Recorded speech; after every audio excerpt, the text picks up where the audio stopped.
بسم اللہ الرحمن الرحیم وبہ نستعین انہ خیر ناصر ومعین وصلی اللہ علی محمد وآلہ الطاہرین۔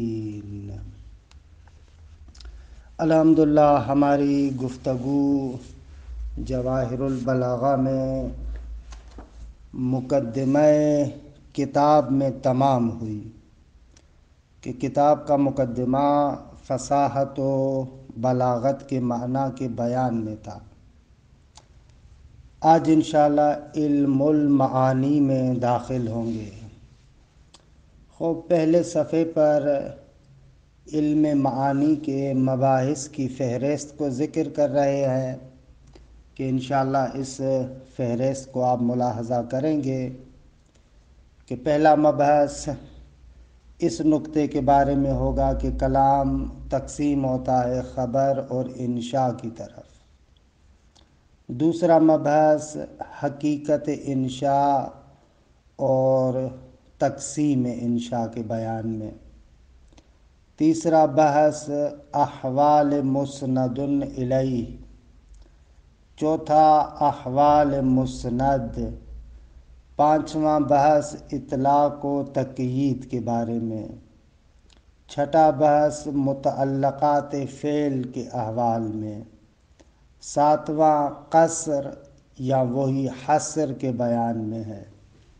آٹھواں وصل و فصل کے بیان میں۔ نوواں بحث ایجاز اطناب اور مساوات کے بیان میں، اور آخر میں ایک خاتمہ ہوگا۔ اچھا، آتے ہیں علم معانی میں داخل ہوتے ہیں۔ یہاں پر بھی آپ آغاز میں ہی لفظ دیکھیں گے مقدمتن یا مقدمتن، دونوں درست ہیں۔ اب تک جو پڑھا تھا وہ مقدمۃ الکتاب تھا، یعنی پورے کتاب کے لیے مقدمہ تھا۔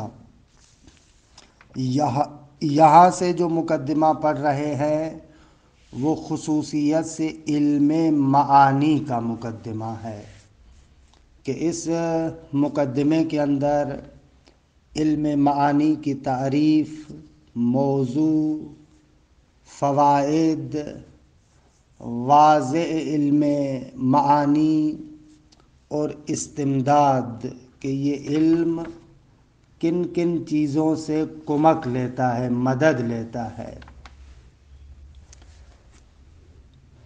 اچھا، مقدمے کو پڑھتے ہیں۔ تقدم ان الکلام البلیغ هو الذی یصورہ المتکلم بصورۃ تناسب احوال الخطاب۔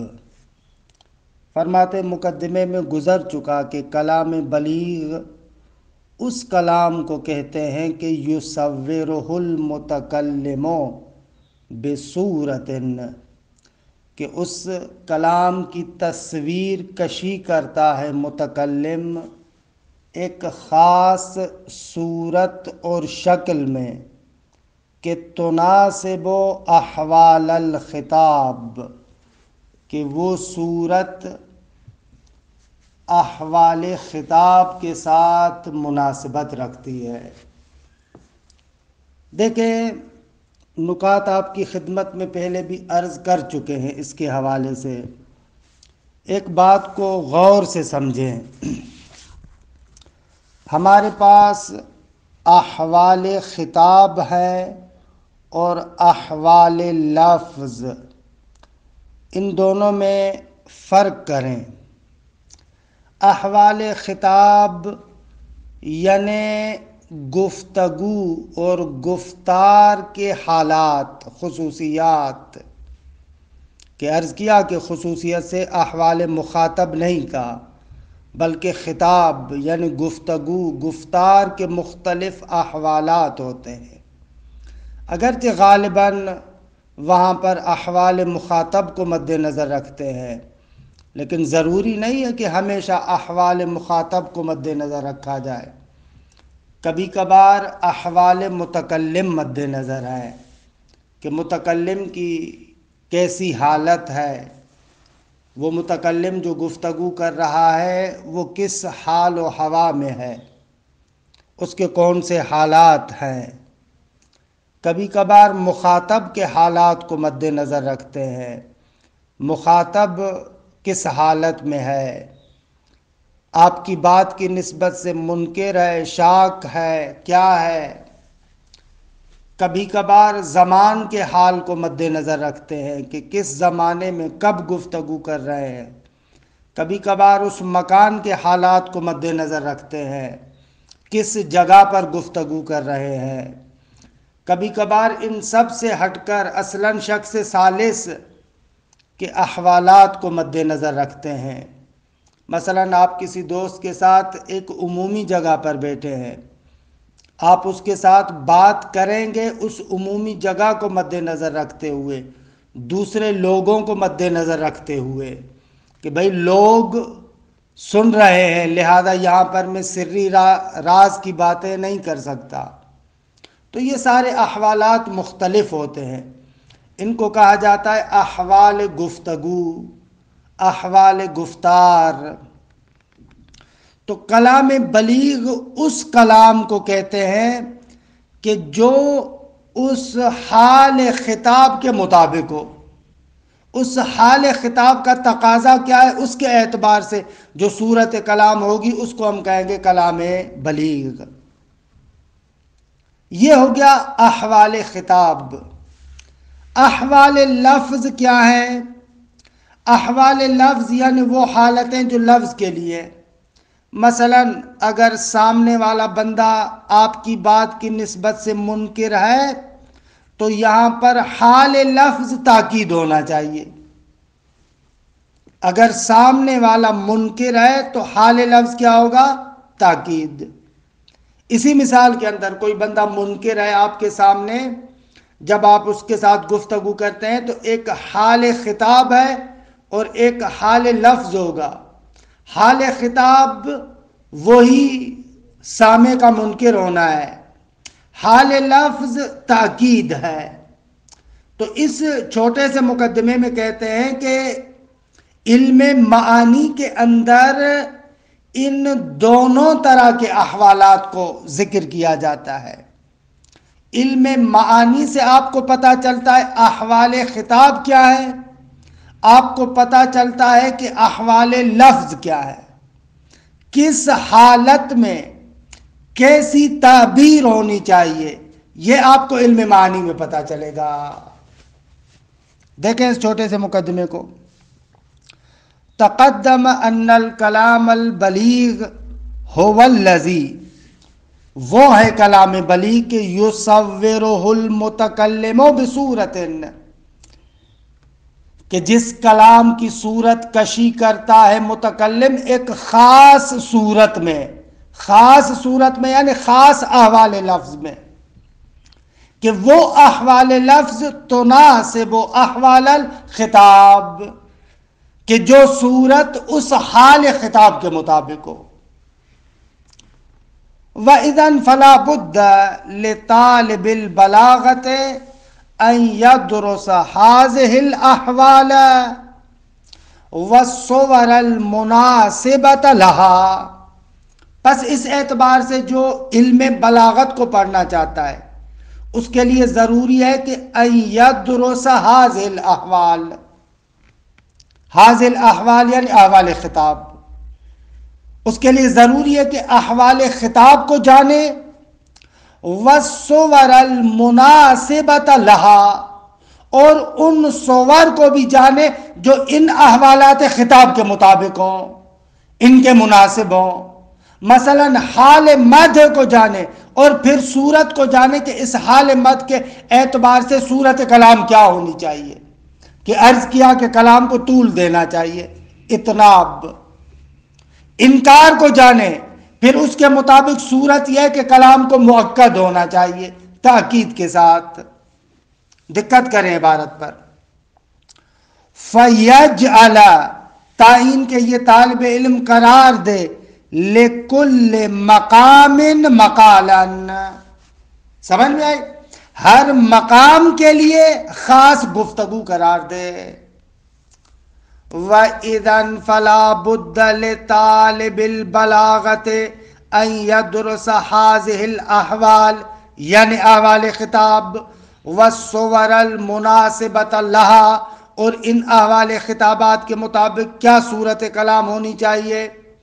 فَيَجْعَلَ، تعین کے قرار دے وہ طالب بلاغت، لِكُلِّ مَقَامٍ مَقَالًا، ہر مقام کے اعتبار سے اس کی گفتگو ہو، کہ یوناسبہ، کہ وہ گفتگو یعنی مقال اس مقام کے ساتھ مناسبت رکھتا ہو۔ یوناسبہ کے فاعل کی ضمیر مقال کی طرف اور مفعول ضمیر مقام کی طرف۔ وقد اتفق رجال البیان، اچھا بیان دو معنوں میں استعمال ہوتا ہے، ایک بیان بالمعنی الاخص کہ وہ علم معانی اور بدیع کے مقابلے میں ہے، اور دوسری مرتبہ بیان بالمعنی الاعم کہ معانی، بیان، حتی بدیع ان سب کو شامل ہے۔ تو یہاں پر جو بیان کا لفظ استعمال ہوا ہے بالمعنی الاعم ہے، معانی بیان دونوں کو شامل ہے۔ وقد اتفق رجال البیان، خوب جو رجال بیان ہے، علم بیان کے ماہرین ہیں، ان کا اتفاق ہے کس بات پر؟ اس بات پر اتفاق ہے۔ وقد اتفق رجال البیان علی تسمیت العلم کہ الذی تعرف به احوال اللفظ العربی کہ التی بها یطابق مقتضى الحال باسم علم المعانی۔ علماء بیان کا اتفاق ہے کہ نام رکھے اس علم کا، کون سا علم؟ کہ الذی تعرف به، جس علم کے ذریعے سے معلوم ہوتا ہے کیا؟ احوال اللفظ العربی، لفظ عربی کے احوالات۔ اگر علم صرف میں بھی لفظ عربی کے احوالات کو جانتے ہیں، علم نحو میں بھی احوالات لفظ عربی کو جانتے ہیں، پس یہاں پر کون سے احوال ہیں؟ تو بیان کیا التی، وہ والے احوالات کہ بہا یطابق مقتضی الحال، کہ جن احوالات کے بدولت وہ لفظ عربی مقتضی حال کے مطابق ہو۔ علی تسمیت العلم باسم علم المعانی، یہ تسمیہ کے متعلق ہے کہ اتفاق ہے کہ اس علم کا نام رکھیں علم معانی کے نام سے۔ اچھا اس کی وضاحت کرتا ہوں، ابھی توضیح دیتا ہوں۔ باسم علم المعانی، یہ اضافہ کون سا ہے؟ ظاہر سی بات ہے کہ اضافہ لفظی تو نہیں، اضافہ معنوی ہے۔ خوب اضافہ معنوی میں یا لامیہ ہے یا ظرفیہ ہے یا بیانیہ ہے، یعنی یا لام ہے یا فی ہے یا من ہے، تو یہ اضافہ تو اضافہ بیانیہ ہے۔ لیکن ایک نقطے کو ذہن میں رکھیں، نام میں جو آپ نے اضافہ بیانیہ سنا ہے وہ معمولاً خاتم و فضتن کے قبیل سے ہے کہ مضاف مضاف الیہ کی جنس میں سے ہوتا ہے۔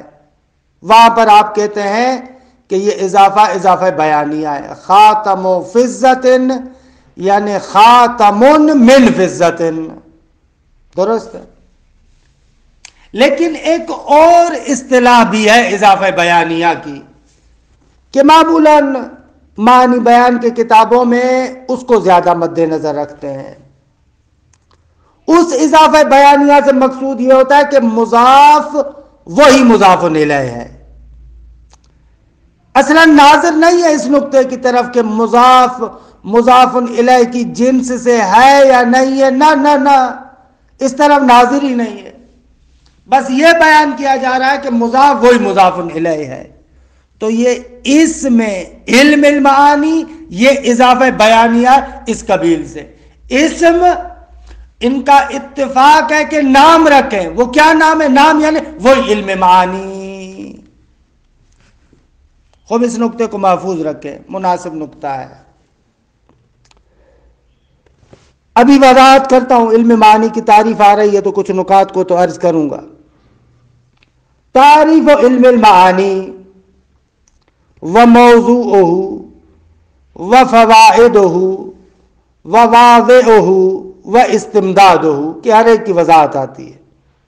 علم معانی کی تعریف، موضوع، فوائد، اس کا واضع کون ہے، اور یہ علم کہاں کہاں سے مدد لیتا ہے کہ عرض کروں گا انشاءاللہ، کتاب میں آ رہا ہے. سب سے پہلا نقطہ یہ ہے کہ اس علم معانی کی تعریف کو سمجھیں. اکثر جگہوں پر میں نے دیکھا ہے، بغیر مبالغے کے عرض کر رہا ہوں، 90% بچوں سے جب بھی ہم نے امتحان میں یہ چیز پوچھی ہے تو فقط لفظوں کا رٹا لگا ہوا ہے. اس اصل نقطے کو وہ لوگ نہیں سمجھتے کہ بالآخر علم معانی کی تعریف کیا ہے، کیا ہے علم معانی. تو میں پہلے ایک سادہ سا بیان ذکر کرتا ہوں کہ جو علم معانی کی تعریف اور موضوع میں جو عبارات استعمال ہو رہی ہیں ان میں ہمارے لیے مفید ثابت ہوگا. دیکھیے آقا، کلام کے اندر دو طرح کی معانی ہیں. کچھ معانی کو کہتے ہیں معانی اولی یا اصل مراد، اور کچھ معانی کو آپ کہتے ہیں معانی ثوانی یا معانی ثانویہ، کہ جو غرض متکلم ہے. مثلا آپ کسی کو خبر دینا چاہتے ہیں، آپ کہتے ہیں کہ زید جاء، کسی کو یہ آپ خبر دینا چاہتے ہیں. اصل مراد کیا ہے؟ خبر دینا. درست ہے آپ. لیکن آپ کا مخاطب منکر ہے، کہ بار بار اسی مثال کو دے رہا ہوں، آپ کا مخاطب منکر ہے، تو یہاں آپ کلام کو مؤکد ذکر کر رہے ہیں، تاکید کے ساتھ. آپ کہتے ہیں واللہ ان زیدا لجاء، قسم بخدا بے تحقیق زید واقعاً آیا. کلام کو مؤکد ذکر کیا. اب ایسے جملے واللہ ان زیدا لجاء، ان کے اندر دو چیزیں ہیں، ایک معنی اولی اور ایک معنی ثانوی. دقت کیجئے گا. معنی اولی یعنی زید کا آنا، یہ معنی اولی ہے. معنی ثانوی یہ ہے کہ یہ جو کلام کو آپ نے مؤکد کیا، چار تاکیدیں لے کر آئے، قسم لے کر آئے، انا کو لے کر آئے، جملہ اسمیہ ہے، جہاں پر لام کو داخل کیا، یہ جو اتنی چار تاکیدیں آپ نے ذکر کی ہے، ان کا بھی مقصد ہے. مقصد یہ ہے کہ آپ کا سامنے والا انکار کر رہا ہے، آپ اس کے انکار کو ختم کرنا چاہتے ہیں، کہ اسی کو کہتے ہیں غرض متکلم بھی. پس دوسرا معنی کیا ہوا؟ منکر کے انکار کو ختم کرنا. پہلا معنی کیا ہوا؟ وہ اصل معنی کہ زید آیا. اور دوسرا معنی ان کلام کی ان خصوصیات سے جو آپ کے لیے سمجھ میں آ رہا ہے. یہ جو دوسرے طرح کا معنی ہے نا، ان کو کہتے ہیں معانی ثانویہ، جو ان خصوصیات سے آپ سمجھ رہے ہیں. مثلا مخاطب منکر ہے، اس کے انکار کو ختم کرنا چاہتے ہیں. درست آگا کہ اس کو یوں بھی تعبیر کیا جاتا ہے کہ یہ غرض متکلم ہے، کہ اس کے انکار کو ختم کرے. علم معانی ایک ایسا علم ہے، ابھی الفاظ کے جھنجھٹ میں نہیں پھنس رہا. علم معانی کے اندر ایسے معانی ثانویہ کن احوالات سے سمجھ میں آتے ہیں، ان کے بارے میں گفتگو کی جاتی ہے. بس علم معانی ایک ایسا علم ہے کہ جو آپ کو ان احوالات کے بارے میں بتائے گا جن احوالات کے ذریعے سے آپ کلام کے معانی ثانویہ کا صحیح طریقے سے ادراک کریں گے. یہ علم معانی ہے. درست آگا؟ بس علم معانی میں آپ کو یہ نہیں بتایا جائے گا کہ زید مبتدا جا اس کی خبر، نہ یہ آپ ناو میں پڑھتے ہیں. کس صورت میں جا کو مذکر لانا ہے، کس صورت میں مؤنث لانا ہے، زید ہو تو جا، ہند ہو تو جاءت، یہ علم ناو میں آپ پڑھتے ہیں. یہ ہم نہیں بتائیں گے علم معانی میں. علم معانی کے اندر آپ کو معانی ثانویہ کے بارے میں بتایا جائے گا. معانی ثانویہ یعنی وہ معانی جو خصوصیات کلام سے سمجھ میں آ رہی ہیں، یا جو حال خطاب ہے، اس حال خطاب کا جو تقاضا ہے اس کے اعتبار سے جو آپ کو کلام لانا چاہیے، کس صورت میں ہو، کس روش کے ساتھ ہو، یہ آپ کو علم معانی میں بتایا جاتا ہے. درست ہوا؟ خوب، یہ اصل مطلوب ہے. اب آئیں ذرا عبارت کی طرف. علم المعانی اصول و قواعد کہ یعرف بہا، علم معانی ان اصول اور قواعد کا نام ہے کہ یعرف بہا، ان اصول اور قواعد سے سمجھا جاتا ہے کیا؟ احوال اللفظ العربی، لفظ عربی کے احوالات. بھئی کون سے احوالات؟ التی یکون بہا مطابقا لمقتضی الحال، کہ جن احوالات کے ذریعے سے ایک کلام مطابق مقتضی حال بنتا ہے.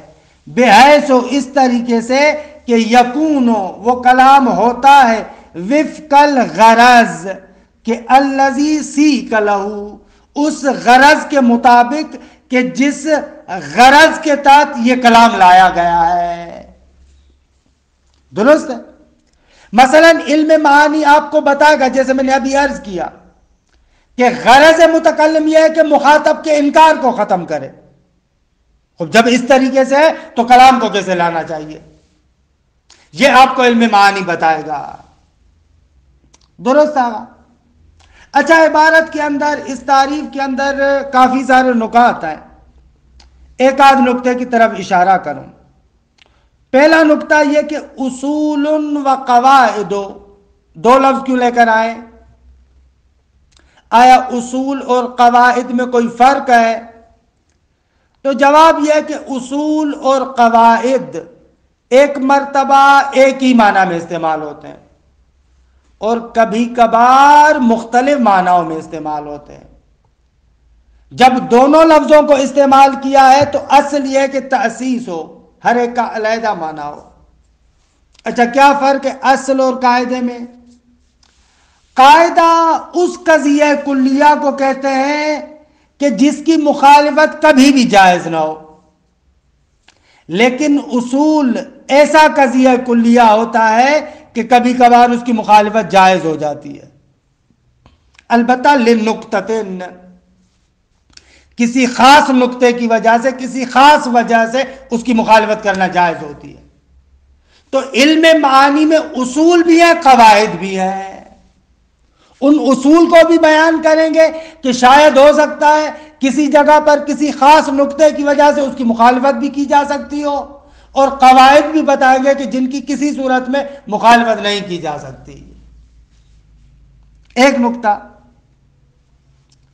دوسرا نقطہ اسی تعریف کے اندر یعرفو کا ہے. کیوں انہوں نے کہا یعرفو؟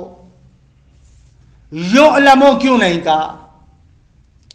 خوب، اس کا بھی بعض حضرات ایسے جواب دیتے ہیں کہ یعرفو علم بالجزئیات میں استعمال ہوتا ہے، یعلمو علم بالکلیات میں استعمال ہوتا ہے.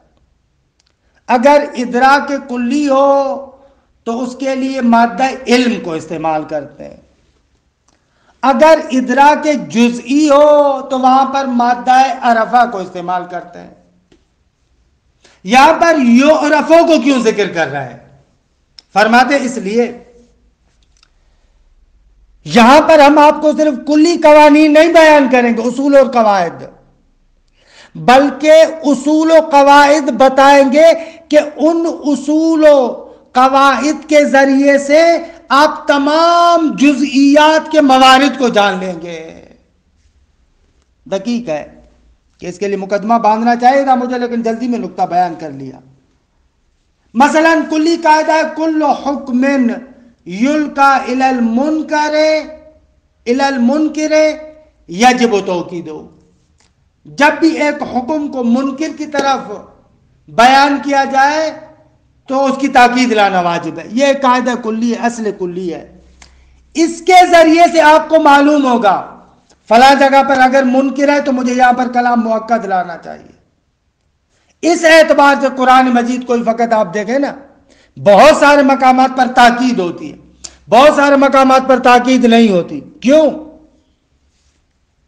درست ہے، یہاں پر عبارت میں یعرفو بنتا ہے کہ یعرفو بہا، ان اصول اور قواعد سے جانا جاتا ہے کیا؟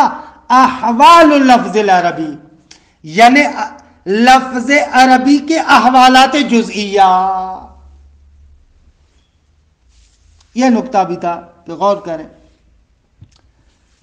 خود وقت بھی تمام ہوا، فقط اس کو پڑھوں. وَمَوْضُوعُهُ اللفظ العربی من حیث احوالہ. اگر موضوع لفظ عربی ان احوالات کے اعتبار سے کہ التی تفید المعانی الثوانیہ، کہ جو احوالات معانی ثانویہ کا افادہ کرتے ہیں، جو عرض کیا میں نے، حاشیے میں بھی اس کی وضاحت لکھی ہوئی ہے. التی ہی الاغراض المقصودۃ للمتکلم، کہ معانی ثانویہ در حقیقت وہ اغراض اور وہ مقاصد ہیں کہ جو متکلم کے ہوتے ہیں. بہرحال فوائد کو پھر کل پہ رکھتے ہیں. وصلی اللہ علی محمد و اہل بیتہ الطیبین الطاہرین.